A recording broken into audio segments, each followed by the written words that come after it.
좀 시간이 많이 가서 바로 말씀 보겠습니다. 로마서 9장 25절에서 29절입니다.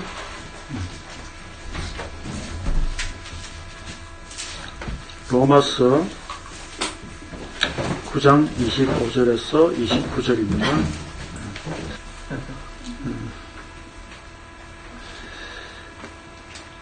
장 25절에서 29절까지 같이 읽겠습니다. 시작. 호세아의 글에도 이르기를 내가 내 백성 아닌 자를 내 백성이라 하지 아니하는 자를 사랑하는 자라 부르리라.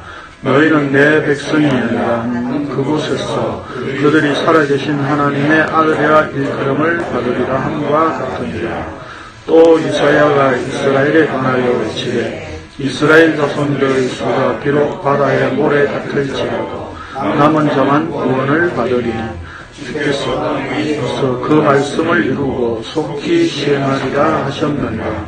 또한 이사야가 미리 말한 바 만일 만군의 주께서 우리에게 씨를 남겨두지 아니하셨더라면 우리가 소돔과 같이 되고 고모라와 같았으리로다 함과 같으니라. 오늘 로마서 50번째, 50번째 강론입니다.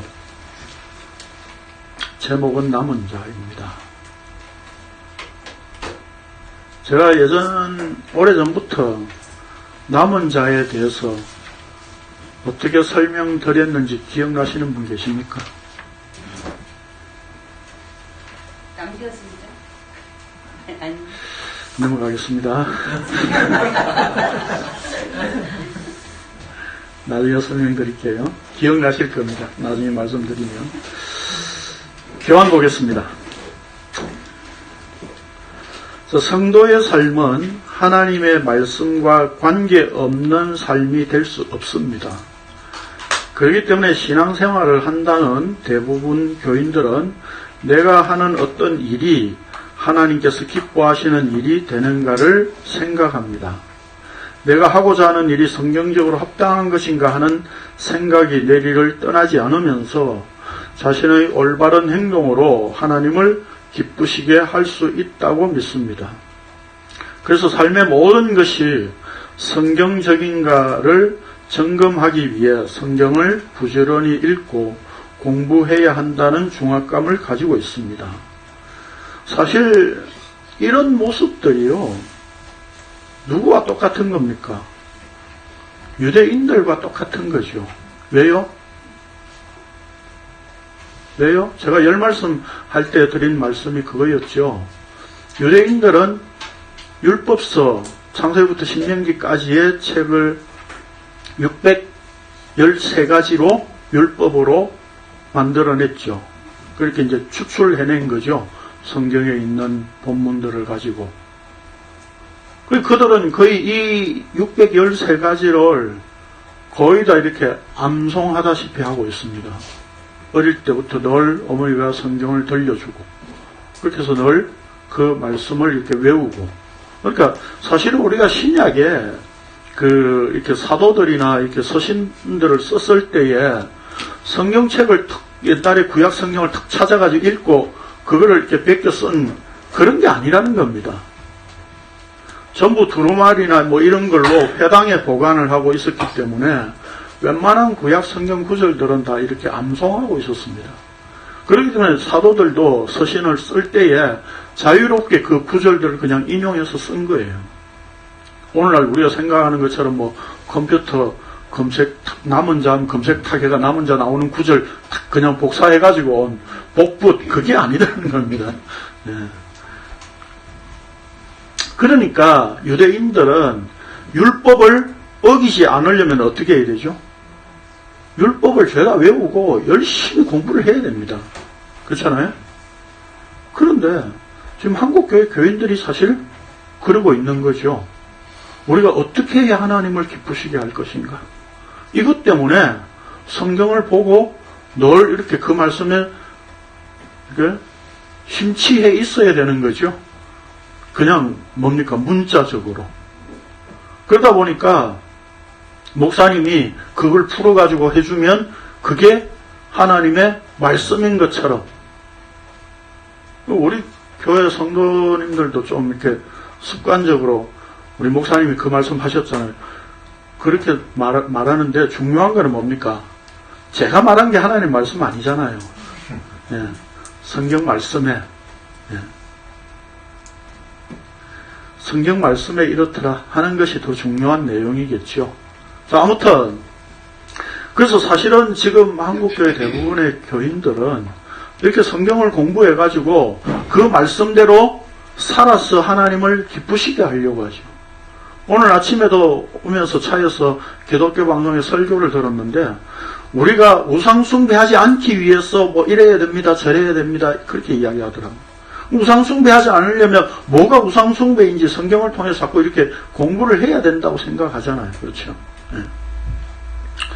제가 지금 공부를 하지 않아도 상관없다 그런 얘기를 하는 게 아니에요. 네.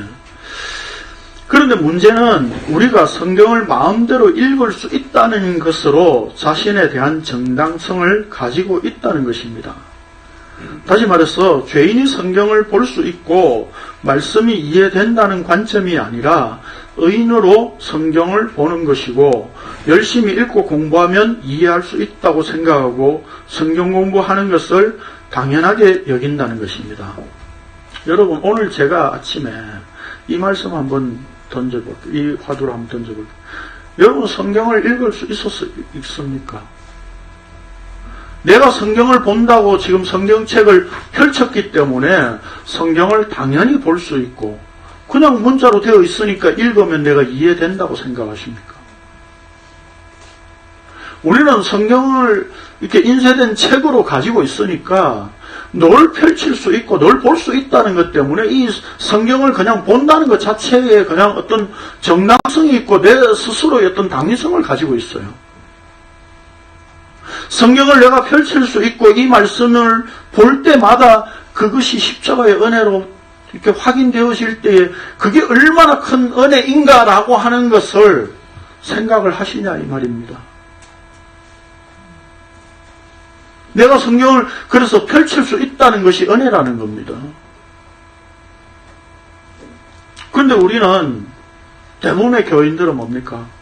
성경책이 늘 뭐 이렇게 지천에 널려 있으니까 아무 책이나 성경을 펼칠 수 있고 요즘 핸드폰으로도 뭐 열어서 볼 수 있으니까 성경을 보는 것이 내가 성경을 보는 것이 그냥 그저 당연하다고 생각한다는 겁니다.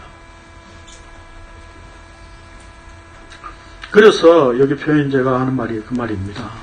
죄인이 성경을 볼 수 있고 말씀이 이해된다는 이 은혜의 관점이 아니라 의인으로 성경을 그냥 나는 당연히 보고 그렇기 때문에 성경을 보면 죄 짓는 놈들 보면 뭐 어떻게 보입니까? 하이 나쁜 자식들.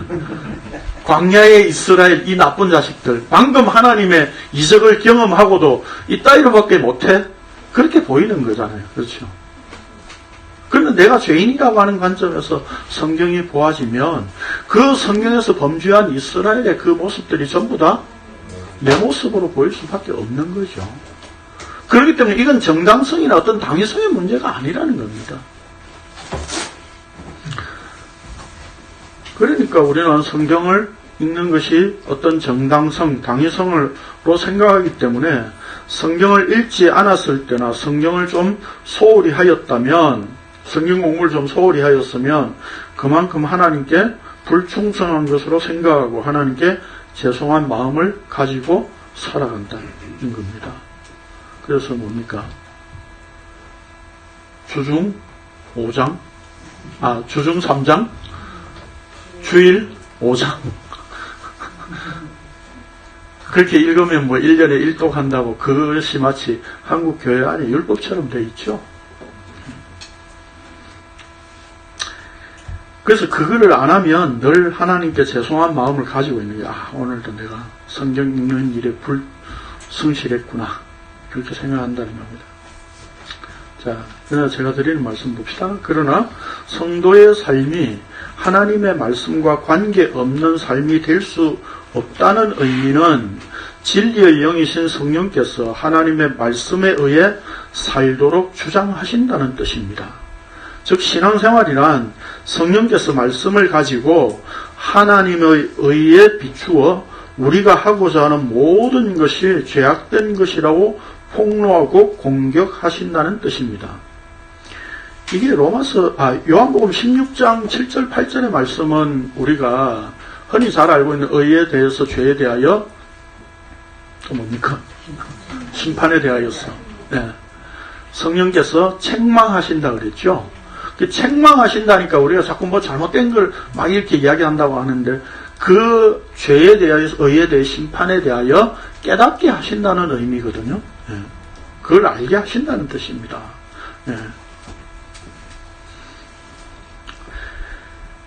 그래서 결국 뭡니까? 우리를 죄를 폭로하고 공격하신다는 뜻이라는 겁니다. 말씀 자체의 활동력이 나의 마음과 뜻을 판단하여 하나님 앞에 만물이 벌거벗은 상태로 해체하기 때문입니다. 이 좀 말이 좀 이상하네요. 만물이 벌거벗은 것과 같은 상태로 그렇게 좀 이해가 쉬울 것 같네요. 그러니까 한마디로 뭡니까? 내가 성경을 읽고 말씀을 해석하는 게 아니라 말씀이 나를 규정하고 그 말씀이 우리의 모든 본 실제의 모습들을 폭로하고 드러내는 겁니다. 그렇죠? 그래서 십자가를 확인하게 하시는 거죠. 그러니까 말씀이 우리를 해체시켜야 되는 거예요. 넌 이런 죄인이야, 저런 죄인이야, 이것도 죄야, 이것도 죄야 라고 하는 식으로 우리의 죄의 어떤 밑바닥까지 있는 어떤 모든 것들까지 철저하게 이렇게 해체시켜 주셔야 되는 겁니다. 그게 말씀의 역할이죠. 그 말씀이 바로 예수 그리스도시니까요. 자.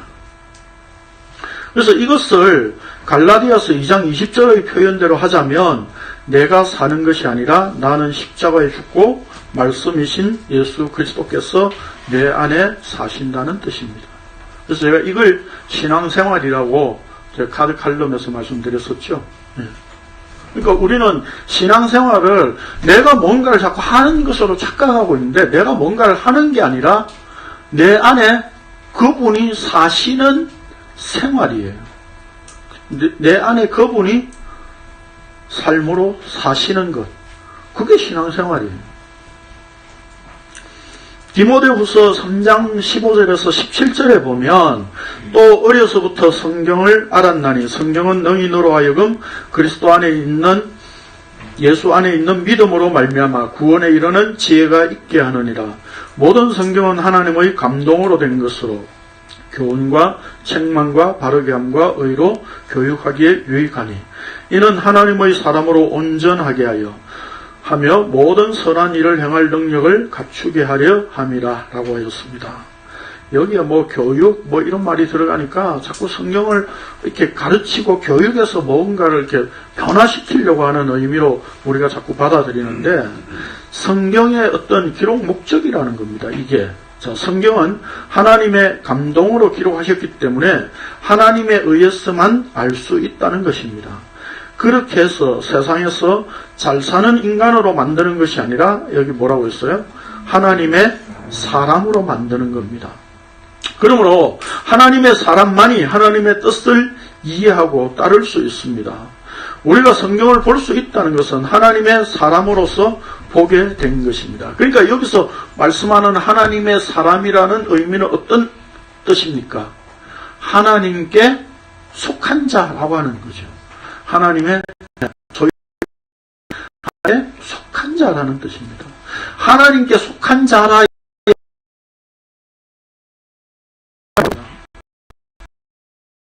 그러니까 우리가 성경을 보게 되었다는 의미는 뭐예요? 하나님의 사람으로서 보게 된 겁니다. 따라서 우리가 성경을 가지고 이제 어떻게 구원을 받을 것인가 하는 입장으로 볼 수 없고 하나님께서 이루신 구원이란 어떤 것인가 하는 입장에서 성경을 보아야 합니다. 그래서 하나님의 구속의 은혜를 확인하는 겁니다. 앞의 우리 지난주 강론에서 우리는 토기장이와 그릇이라는 제목으로 하나님의 권한에 대한 문제를 생각했었습니다. 그릇에 초점이 있는 것이 아니라 토기장이가 마음대로 할 수 있는 권한이 있다는 뜻에서 비유를 한 것이죠. 예. 그래서 우리가 지난주에 그릇에 초점을 가지면 안 된다. 그건 어떤 생각이라고요? 그릇된 생각이라고. 예. 그릇에 관심을 가지면 그게 그릇된 생각이다 이 말입니다. 예. 뭐 지난주에 한 이야기도 이렇게 이야기하면 또 웃어주시니까 고맙습니다. 우리가 깨끗한 그릇이 되자든지 그릇이 크면 클수록 하나님께서 많이 채워주시니까 큰 그릇이 되자는 것도 아니었습니다. 의외로 이 본문에 지난주 본문 가지고 이렇게 설교한 설교들이 굉장히 많더라고요. 하나님은 토기장이와 같이 그릇을 마음대로 만들 수 있는 권한이 있는 분이셨기에 또한 그릇을 마음대로 파괴하실 수 있는 분임을 확인했었습니다. 그러므로 진노의 그릇에 대하여 오래 참으시는 것이나 긍휼의 그릇에 대하여 자기 영광을 나타내시는 것 모두 하나님께서 하시는 일입니다. 그런데 그릇은 유대인 중에서 뿐만 아니라 이방인 중에서도 부름을 받은 자입니다. 다시 말해서 이방인인가 유대인인가 하는 민족적인 구분의 문제가 아니라 하나님의 부름을 받은 존재인가 아닌가 하는 것으로 말씀합니다. 유대인만 아니라 이방인일지라도 하나님의 부름을 받은 존재는 긍휼의 그릇으로 지음을 받은 것이고 하나님의 부름을 받지 못한 존재는 진노의 그릇으로 지음을 받은 것입니다. 이것이 하나님의 선택이고 그 부름을 받은 우리가 주님의 몸된 교회입니다. 자, 그런 점에서 이 그릇에 대한 그 토기장이와 그릇에 대한 이 비유를 바울은 뭘 이야기를 하고 싶었던 겁니까? 하나님의 권한에 있는 것이다. 그러니까 구약의 이스라엘을 선택했다고 해서 이스라엘이 무조건 하나님의 어떤 긍휼의 그릇이라고 보면 안 된다 이 말입니다. 결국 그 긍휼을 입히신 것은 이 땅에 오신 그 언약의 성취자가 되시는 예수 그리스도를 통해서 그 안에서만 긍휼의 그릇으로 선택되고 인정될 수 있다는 뜻입니다. 그러니까 이게 이스라엘만 하나님의 백성이다 라고 착각해서는 안 된다. 지금 그 이스라엘에 대한 이야기를 바울은 계속 공격하고 있는 거예요. 그래서 유대인이든 이방인이든 그 속에서 긍휼이 입혀진 자가 긍휼의 그릇이라는 겁니다. 이스라엘이기 때문에 긍휼의 그릇이 된다고 생각해서는 안 된다 이 말입니다. 자, 그렇다면 하나님께서 그렇게 일하시는 근거가 무엇입니까? 그것은 한마디로 하나님 자신의 약속 때문입니다. 그래서 바울 사도는 율법서에서 에서와 야곱을 들어서 하나님의 사랑에 근거한 것으로 말하였고 모세와 바로를 들어서 하나님의 선택에 대해 말하였다면 이제 선지서를 인용하여 그 근거를 제시합니다. 그러니까 구약 성경 전체를 통틀어서 말할 때 우리가 성경에서 흔히 인용하기를 뭐라고 표현합니까? 율법과 선지자 이렇게 표현하잖아요. 그렇죠? 그건 구약 전체라는 얘기입니다. 그러니까 지금 바울 사도는 지금 율법서를 근거로 하나님의 사랑과 선택에 대해서 이미 설명 앞에서 다 했잖아요. 그렇죠? 그리고 이제 선지서도 그걸 증명해주고 있다. 그 얘기를 지금 하고 싶은 겁니다. 먼저 호세아서의 내용을 가지고 호세아의 글에도 이르기를 내가 내 백성 아닌 자를 내 백성이라 사랑하지 아니한 자를 사랑한 자라 부르리라. 너희는 내 백성이 아니라 한 그곳에서 그들이 살아계신 하나님의 아들이라 일컬음을 받으리라 함과 같으니라 라고 말씀합니다. 읽어봅시다. 시작.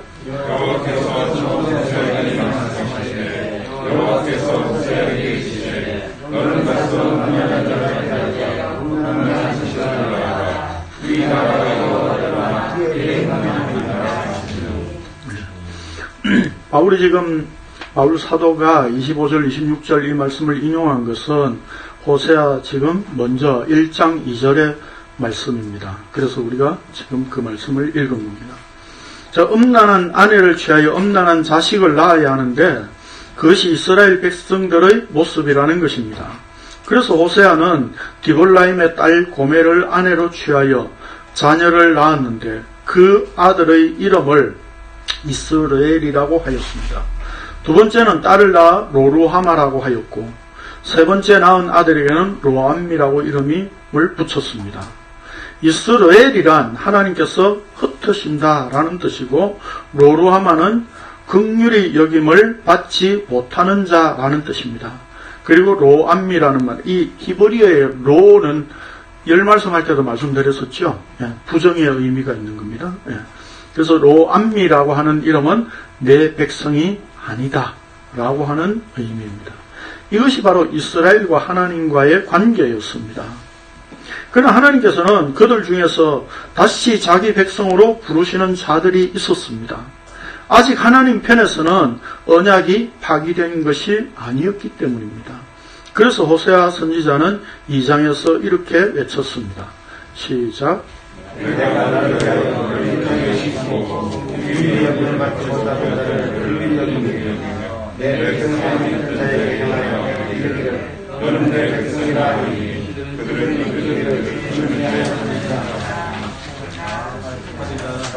하나님의 백성은 어떤 존재입니까? 예? 계속 지금 이야기를 하고 있잖아요. 하나님의 백성이 되는 기준이냐 아니냐는 뭘로요? 하나님의 언약. 예. 그러면 이 이스라엘이 하나님의 백성이라고 하는 표시는 뭡니까? 하나님의 언약에 합당한 모습이어야 되는 거죠. 그렇죠? 예. 그런데 지금 이스라엘이 지금 그 하나님의 언약에 합당하지 않는 모습이었다 이 말입니다. 그러나 하나님은 자기 언약을 자기 스스로 분명히 지키시는 분이기 때문에 내 백성을 언약의 백성으로 만드시겠다는 겁니다. 자, 이 말씀은 바로 호세아 선지자가 고멜을 취하여 자식을 낳는 그 모든 과정을 통틀어서 정리하고 있는 말씀이라고 할 수 있습니다. 즉 하나님께서 호세아 선지자를 통해 자식을 낳게 하고 그 자녀들에게 이스라엘, 로루하마, 로암미라고 이름을 붙여 하나님께서 이스라엘을 대상으로 어떻게 일하시는가를 말씀하신 것입니다. 그러니까 여러분 한번 생각해 보십시오. 호세아 선지자는 자기 삶을 자기 마음대로 살 수 있는 자입니까? 없는 자입니까? 없는 자입니다. 결혼하는데 자기 아내도 자기 마음대로 선택할 수 있었던 것이 아니었어요. 음란한 여자를 취하라고 그랬어요. 그리고 자식을 낳아가지고 자기가 이름을 지을 수 있는 권한이 있잖아요. 근데 하나님이 다 지어줘요. 왜요? 지금 호세아에게 뭐가 임해서 그런 겁니까? 말씀이 임했어요. 그 말씀이 임했다는 의미는 뭐예요? 말씀이 지금 호세아를 붙들고 말씀이 원하는 쪽으로 끌고 가고 있다는 겁니다. 그 말씀이 원하는 방향, 그 목적은 어디입니까? 하나님의 언약이죠.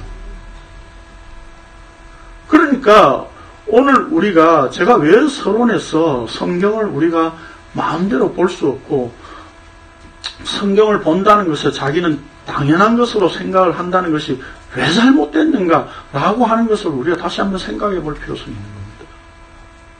내가 말씀을 읽고 내가 그 말씀을 이용하고 그 말씀대로 내가 이렇게 살아가려고 하는 게 아니라 말씀이 우리를 사로잡고 있다니까요.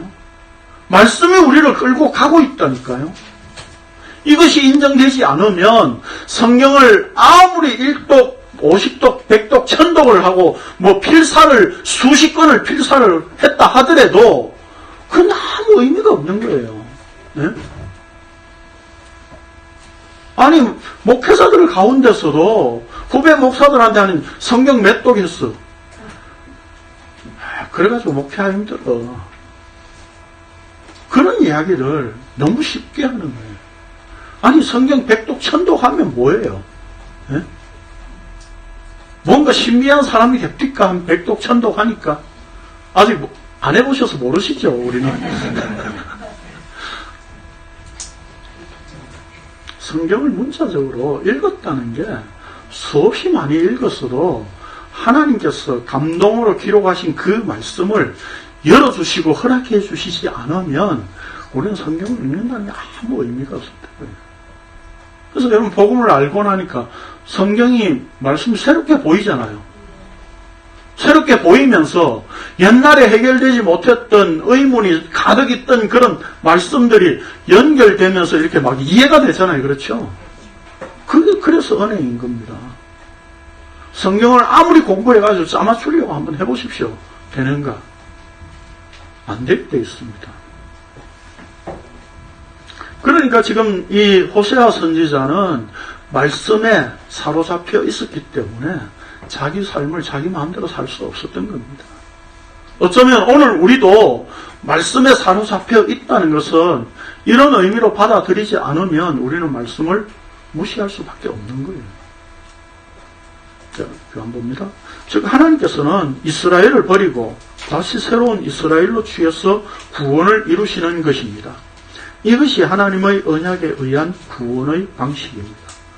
그러니까 무슨 뜻입니까? 이게 이스라엘을 내 백성 아니다 라고 완전히 버린 상태에서 누가복음 15장의 표현대로 하면 이런 양이고 이런 드라크마고 죽었다가 살아난 아들이에요. 그래서 이뤄야 하는 그것이 있어야 되고 버려지는 것이 있어야 하는 겁니다. 이 말은 내가 하나님의 백성이 됐다가 다시 버려지는 그런 어떤 과정이 있어야 된다는 이야기가 아니라 내가 본래 버려진 존재였군요. 내가 죽었던 존재였군요. 라고 하는 것이 하나님의 부르심 안에 들어가니까 비로소 알게 되는 내용이었더라 이 말입니다. 오늘날도 동일하게 하나님은 내 백성이 아니라 한 그곳에서 자기 백성을 새롭게 창조하시고 구원을 이루시는 겁니다. 그래서 제가 아까 성경에 대한 이야기를 한 겁니다. 성경은 나는 구원받는 것이 당연하다고 생각하기 때문에 성경을 내가 마음대로 읽고 해석할 수 있다고 생각하는 거예요. 나는 성경을 볼 수 없는 존재입니다. 아니 봐도 이해 안 되는 존재입니다. 라고 하는 것을 전제하고 성경 보는 사람 있습니까? 그렇지 않으니까 자꾸 성경을 나는 보고 읽고 나는 이제 의인이 됐고 그 의인이 된 것에서 이제 출발하는 이제 장엄하게 하나님의 백성으로 살아봅시다. 돌격! 맨날 이러고 있는 거예요. 그래서 하나님을 기쁘시게 하기 위해서 우리는 수없이 무던히 노력해 왔었잖아요. 그렇죠? 그러니까 하나님을 기쁘시게 할 수 없는 존재라고 하는 것이 먼저 전제되어지고 그것이 먼저 인식이 되어져야 된다는 겁니다. 하나님의 구원 방식은 기존의 것을 적당하게 수리해서 쓰자는 것이 아닙니다. 인간의 것을 인정해놓고 그 위에 하나님의 구원이 서는 것이 아닙니다. 인간의 것은 모조리 부정하십니다. 그리고 철저히 무너뜨리십니다. 완전히 초토화하고 그 다음에 자기 백성들을 새롭게 만들어서 세우시는 겁니다. 이게 하나님의 언약이에요. 그것이 바로 주님과 더불어 십자가에 죽고 새롭게 태어나서 하나님의 영생을 누리는 것입니다. 그러니까 우리는 주님과 더불어 십자가에 죽는 이 사실이 먼저 인식되어지지 않고 이것을 알지 못하는 상황에서 교회에 나와가지고 나는 예수 믿는다. 나는 성경을 읽고 해석할 수 있다. 성경 공부하고 있으니까 신앙생활 잘하고 있다. 이렇게 우리는 착각해 왔던 겁니다. 그러므로 십자가에 죽는 것을 경험하지 않고서는 이루어진 구원이란 가짜입니다. 나의 육체의 모든 소욕이 죽는 것으로 주님의 십자가가 드러납니다. 여기에 유대인이냐 이방인이냐 하는 구분은 있을 수 없습니다. 바울 사도는 호세아 선지자의 말씀을 들어서 이스라엘을 그렇게 하신 하나님은 오늘날 이방인이나 유대인이나 구분하지 않으시고 모두 십자가에 죽여서 새롭게 살려낸 자들과 상대하시며 그들에게 영생을 주신다고 선언하였습니다. 그것을 이사야 선지자는 이렇게 선포하였습니다. 또 이사야가 이스라엘에 관하여 외치되 이스라엘 자손들의 수가 비록 바다의 모래 같을지라도 남은 자만 구원을 받으리니 주께서 땅 위에서 그 말씀을 이루고 속히 시행하시리라 하셨느니라. 이 말씀은 이사야 10장 22절을 인용한 말씀인데 이 말씀을 하신 하나님의 뜻을 우리가 이해하기 위해 좀 더 폭넓게 보십시다. 시작. 하나님의 남은 자와 야곱 족속의 지나는 자들이 다시 이스라엘의 거룩하신 여호와를 전신하시는 남은 자도 야곱의 남은 자가 하나님께서 돌아올 것이다. 이스라엘과 그의 백성이 바다에 가리고 남은 자가 돌아오니 거주시는 곳으로 하나님의 성경을 하였으나 이미 전상적인 방언을 주 만군의 여호와께서 온 세계 중에 가져가셨습니다. 예, 이스라엘을 지금 하나님께서 바벨론을 들어서 이스라엘을 예루살렘을 멸망시키겠다고 선언하신 내용입니다. 그리고 그 가운데 남은 자를 주께서 다시 세우시겠다는 겁니다. 그러면 이 남은 자가 무슨 뜻입니까? 봅시다. 선지자를 통하여 분명히 밝혀지는 것은 하나님의 선택의 뜻이 이스라엘 백성 전체를 향한 것이 아니라 남은 자를 향해 섰다는 사실입니다. 이스라엘은 유대인들은 이걸 몰랐던 겁니다. 그냥 유대인이고 유대인으로 태어났기 때문에 당연히 하나님의 선택된 백성이라고 착각하고 있었던 겁니다. 그렇다면 남은 자란 이제 어떤 의미입니까? 여기에 대해 바울 사도는 이사야 1장 9절을 인용하면서 또한 이사야가 미리 말한 바 만일 만군의 주께서 우리에게 씨를 남겨두지 아니하셨더라면 우리가 소돔과 같이 되고 고모라와 같았으리로다 함과 같으니라 라고 하였습니다. 그러니까 여기 남은 자를 바울은 지금 29절에서 뭘로 표현한 겁니까? 씨라고 표현하고 있는 남은 자를. 자, 보겠습니다. 그런데 실제 이사야 1장 9절을 보면 이렇게 되어 있습니다. 시작.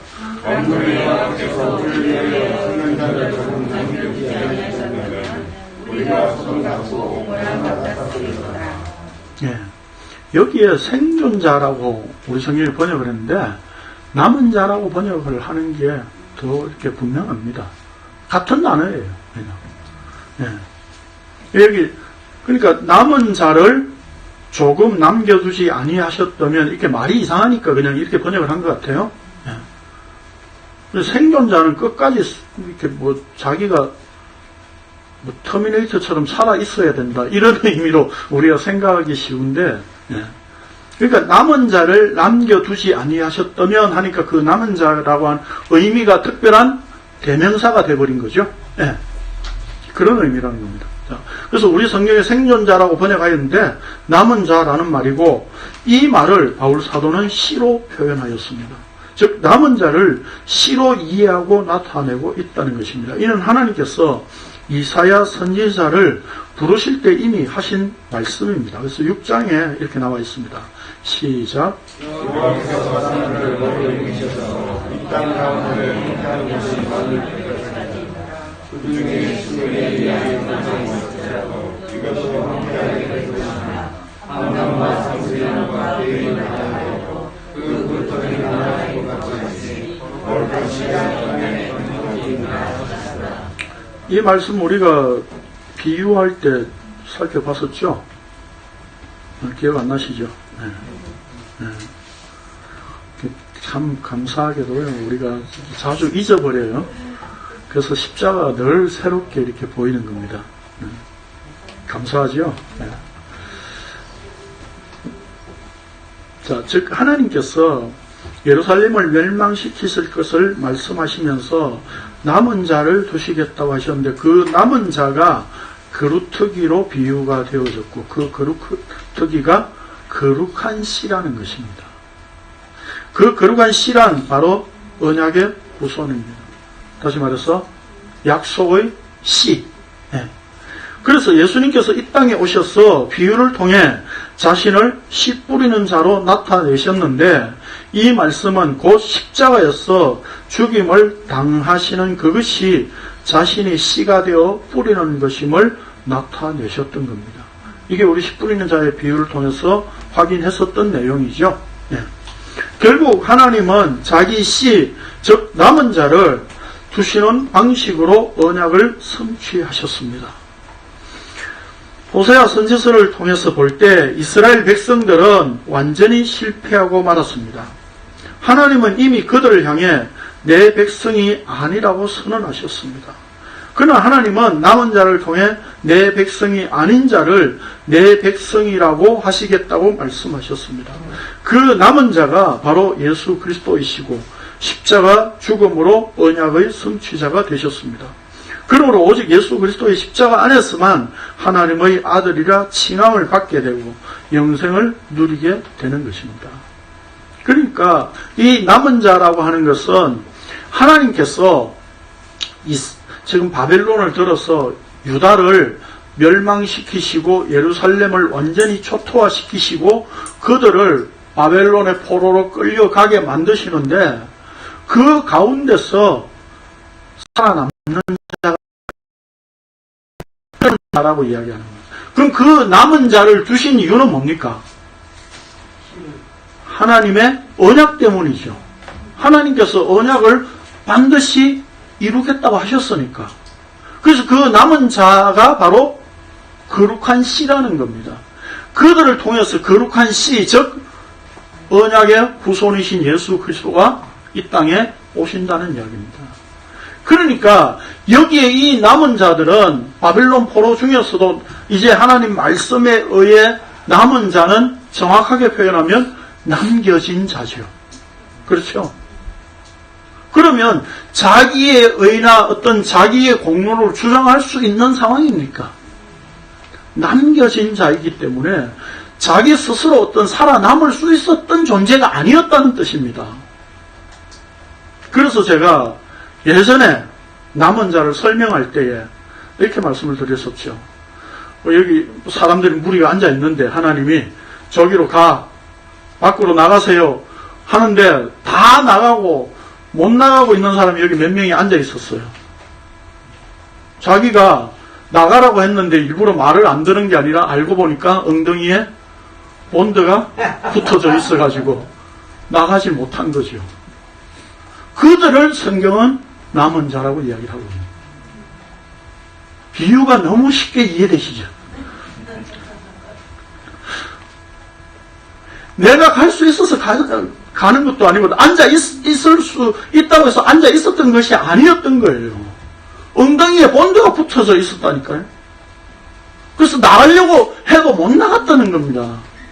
다른 말로 하면 말씀에 사로잡혀 있었기 때문에 남은 자가 될 수 있었다는 이야기입니다. 호세아 선지자를 통해서, 이사야 선지자를 통해서 그걸 보여주고 있는 겁니다.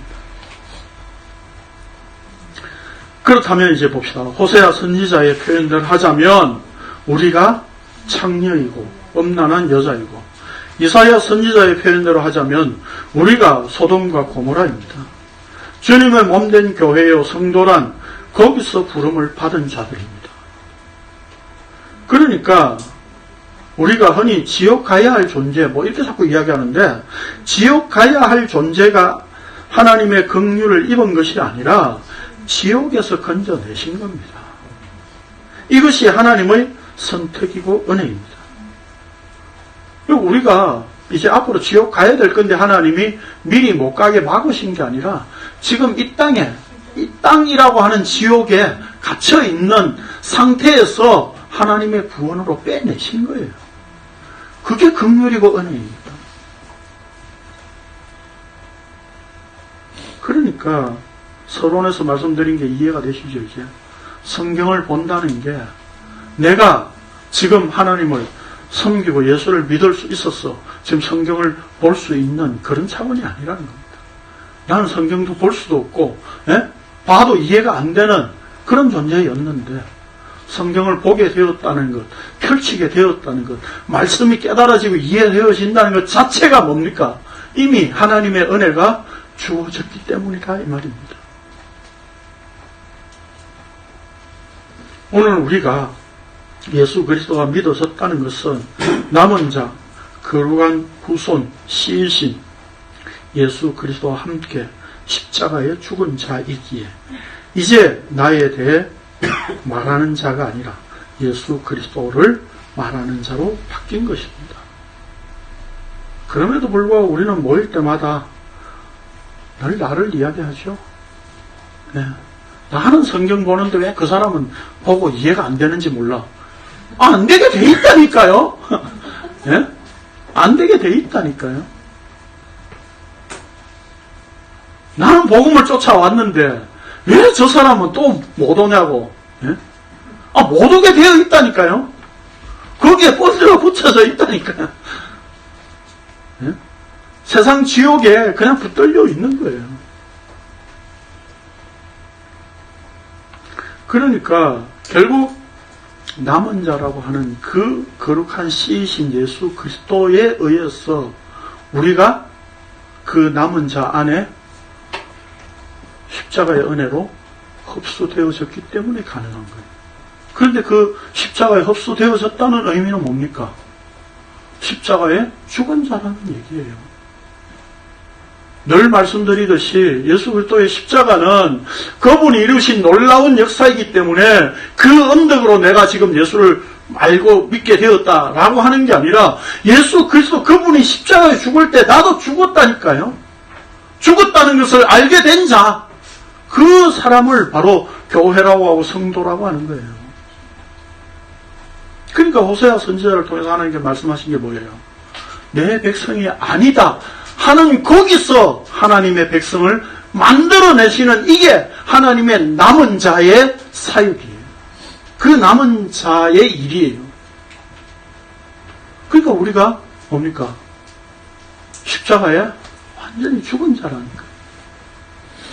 그래서 지금 우리가 앞에서 계속 상고했던 말씀 지금 계속 연결되잖아요. 하나님 부르시는 것이 어떤 곳에서 부르심이라고요? 죽은 곳에서 부르심이라고요. 내가 멀쩡히 살아있는 데서 너 예수 안 믿지? 따라와 예수 믿어. 이 상태가 아니라니까요. 완전히 죽은 상태에서 나는 구원이라고 하는 것도 생각도 할 수 없었던 존재였고 하나님이라고 하는 것을 알지도 못한 존재였고 십자가라고 하는 것이 더더욱 이해가 안 되는 그런 상태에 있던 자, 그걸 성경은 죽은 자라고 이야기해요. 그 죽은 상태에서 불러내신 거예요. 그걸 남은 자라고 이야기합니다. 그래서 예수 그리스도 그분이 십자가에 죽으셔야 했던 이유가 여기에 있는 거예요. 바로 모든 자기 백성들을 안고 십자가에 죽으신 거예요. 그 죽음 가운데서 새롭게 살려내어서 부활의 세계로 부르신 이게 하나님의 구원이고 부활이고 영생이라는 의미입니다. 이게 생명이에요. 그런데 우리는 이제까지 예수를 믿는다고 하면서 기존 교회에서 우리가 어떻게 다들 배워오셨어요? 내가 내 발로 올 수 있었으니까 복 받은 겁니다. 예수 믿으시니 잘하셨습니다. 우리가 이렇게 배워왔었다고요. 그건 뭡니까? 살아있는 상태에서 살아있다는 것으로 확인되어지는 그거는 그냥 가짜예요. 그냥 그 속임수예요. 당신 구원받았습니다 하는 말이 속임수라니까요. 그 말로 헌금을 받아내고 하니까 그건 뭐예요? 금전적인 이득을 취했으니까 사기라고 하는 거예요.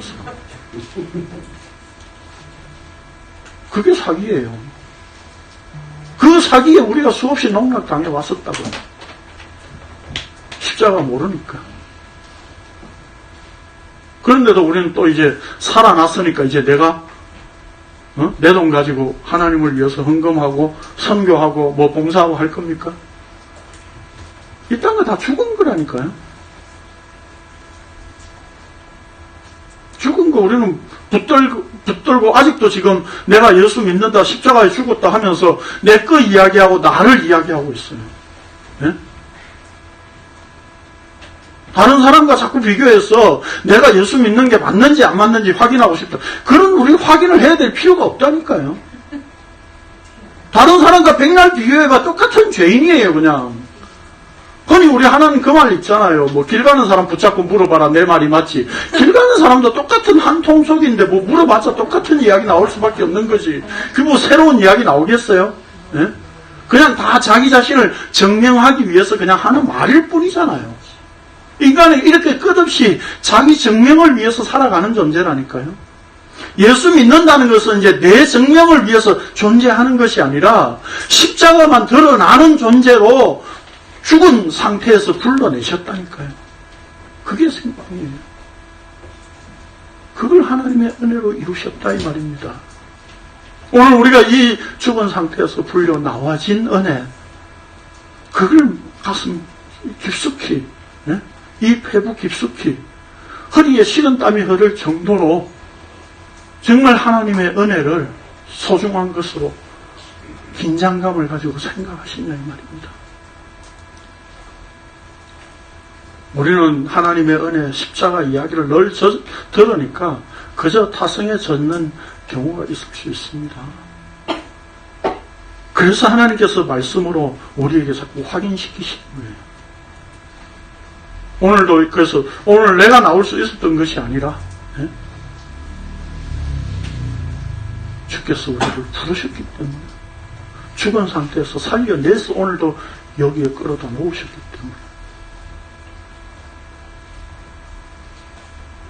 비가 오지만 김태희가 없어도 그래도 말씀을 나누는 이 일이 우리에게 너무나 소중하기 때문에 우리를 불러내신 것뿐이다 이 말입니다. 우리는 간혹 기도할 때도 내가 우리 오늘 여기에 나왔습니다 라고 말할 때가 많죠. 그러나 더 정확하게 표현하면 뭡니까?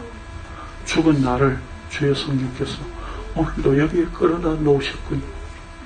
그리고 말씀으로 다시 생명을 확인하게 하시는 이 놀라운 은혜, 이게 십자가다 이 말입니다. 우리가 만날 때마다 모일 때마다 이 십자가를 이야기합시다.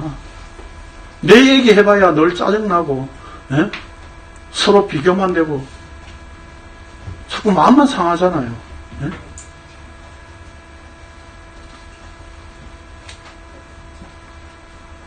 그래서 우리가 얼마 전에 요한계시록에서 묵상한 말씀이 여기 또 있습니다. 요한계시록에서 남은 자를 하나님의 계명을 지키며 했는데 제가 일부 설명을 붙여드렸어요. 마음에 품고 지키며 예수의 증거를 가진 자들. 이 증거가 뭡니까? 십자가입니다. 우리 속에 이 십자가가 확인되어진 상태. 그래서 남은 자를 예수의 증거를 가진 자들이에요. 그 예수의 증거가 내 속에 심어진 이 은혜, 이것을 우리의 남은 생의 기간 동안 내 평생 소중하게 여기겠다고 각오하고 결심하는 그런 시간 되시기를 바랍니다. 기도하겠습니다. 거룩하신 주님, 감사를 드립니다. 우리가 단순히 예수를 믿을 수 있어서가 아니고 성경을 볼 수 있어서가 아니고 내가 살아있는 상태에 있어서가 아니라 완전히 죽은 상태였고 호세아 선지자를 통해서 드러내셨던 그 말씀 그대로 우리는 하나님의 백성이 아니었던 자들이었습니다. 음녀였고 창녀였었습니다. 소돔과 고모라의 그 백성과 같은 존재였었습니다. 십자가로 이루신 그 역사가 오늘 우리를 살려내신 은혜인 줄로 믿고 오늘도 말씀으로 다시 한번 확인하게 하여 주시니 감사를 드립니다. 하나님의 말씀, 그 예수의 증거가 내 속에 심겨주신 그 하나님의 은혜를 오늘도 감사하고 주를 찬양하고 소중히 여기는 마음으로 우리의 남은 생애를 살아갈 수 있도록 우리를 인도하시고 주께서 주장하여 주옵소서. 예수님의 이름으로 기도합니다. 아멘.